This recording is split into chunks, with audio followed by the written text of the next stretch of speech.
nous disons qu'il doit quitter, ces militaires doivent quitter.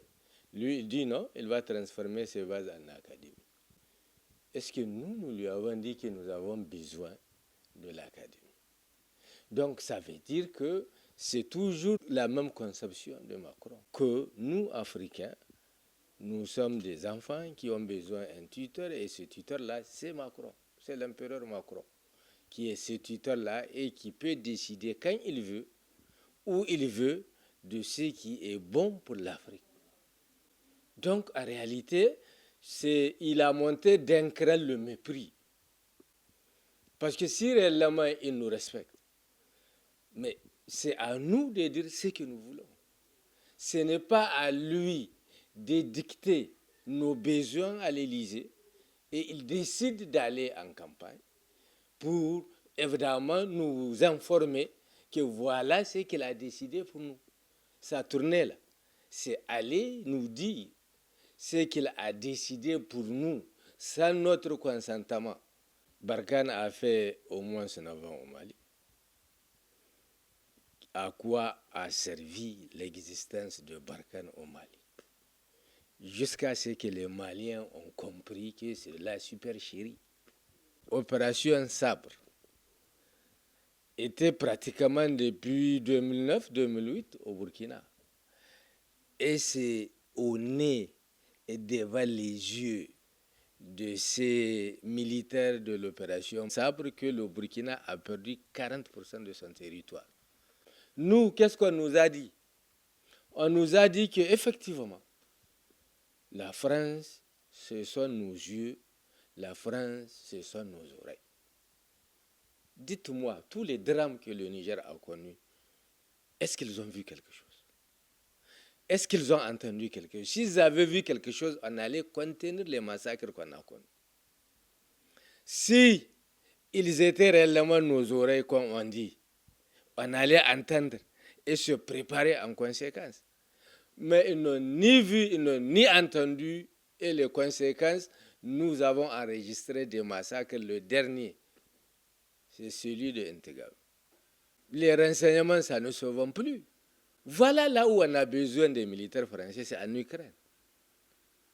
Les Ukrainiens les cherchent. Mais pourquoi ils ne vont pas là-bas? Nous, on n'en a pas besoin. Nous, on a la formation qu'il faut. Le matériel, on demande, ils ne donnent pas le matériel. L'Ukraine demande les forces, on ne lui donne pas les forces, on lui donne du matériel à gogo et de l'argent.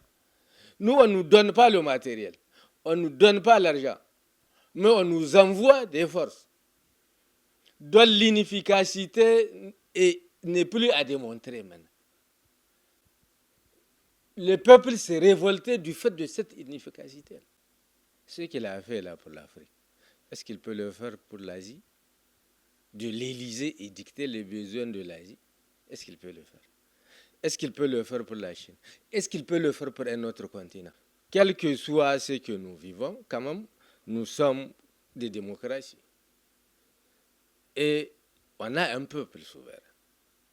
Et ce peuple souverain a découvert cette supercherie caractérisée par une relation de subordination entre la France et nos pays. Et les peuples sont en train de s'assumer. Parce qu'il leur appartient de défendre les intérêts de leur pays. Et c'est dans ce cadre-là que nos différents peuples ont envoyé un signal très fort à Macron pour lui dire que le temps là où il va venir faire ce que bon lui semble est révolu à jamais. Malheureusement, il n'arrive pas à comprendre. Il échafaude des théories bidons qui ne trompent personne. Il enfonce davantage la situation parce que quand vous, à l'Élysée, vous édictez ce qui sont les besoins de nos pays et après vous décidez, après avoir édicté, vous décidez maintenant de venir nous informer de nos besoins. Et effectivement, comme c'est nous la faute, parce que, comme on dit, les États n'ont pas d'amis. Ils n'ont que des intérêts. Lui, dans sa logique grossière, dans sa pseudo-stratégie perfide, il défend évidemment les intérêts de la France. Parce que ses agissements sont de nature à créer une révolte des pays africains vis-à-vis de la France. Ça, il ne le comprend pas. Dans tous les cas, on nous a trompés en tant que peuple sur une période. Mais on ne peut pas nous tromper éternellement. Ça, Macron ne peut pas le comprendre. Parce qu'il n'a pas la culture générale pour le comprendre.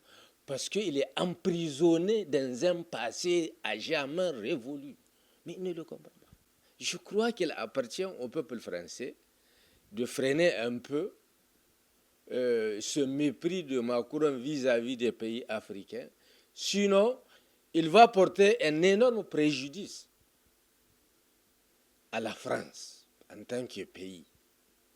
Parce que nous avons une jeunesse qui peuple le continent, qui n'a aucun complexe, qui n'a rien à voir avec le passé dans lequel il s'est enfermé et qui s'estime être citoyen.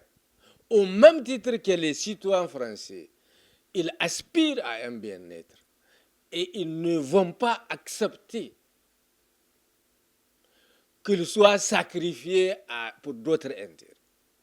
Ça, ils ne le comprennent pas. Il faut qu'ils le comprennent. C'est fini ça là. Leur démocratie, entre guillemets, à géométrie variable, il va commencer par le Gabon. Le Gabon et le Tchad, c'est la même chose. C'est de père en fils. Est-ce qu'on parle de démocratie au Gabon? Est-ce qu'on parle de démocratie au Tchad? Vous l'entendez sous tous les toits, il crie au scandale de coup d'État en Guinée, au Burkina, au Mali. Mais il prête allégeance au fils d'Ébi. De quelle démocratie il parle? La démocratie, c'est à la tête du client. Donc, c'est pour dire, il est régulièrement trahi par ses agissements. Sa profession de foi ne porte plus. Parce que si tôt il fait son discours, à la minute qui suit, il pose des actes contraires à ce qu'il dit, et ça, il ne peut plus convaincre les gens. Dans un de mes entretiens avec vous, je disais que c'est la débandade. Et effectivement, c'est de l'écart de cette débandade-là, il a perdu les repères. Et il fait de tout bois à partir de l'Élysée. Et maintenant, vous voyez, son problème, c'est le Sahel. Maintenant, il contourne, il va de l'autre côté. Il va en Angola, il va au Gabon. Mais il va tromper qui? C'est les mêmes jeunes en Afrique. C'est la même génération de jeunes. Ils ont la même conception. Et en le faisant, et avec les artistes là, et avec les gouvernants qu'ils utilisent, mais ils leur coupent l'herbe sous les pieds. Ils les exposent. Et ce n'est pas bien. Ce n'est pas bien. Il les expose. Parce qu'il a exposé l'artiste. Mais il ne peut pas convaincre. Est-ce qu'il peut comprendre ça?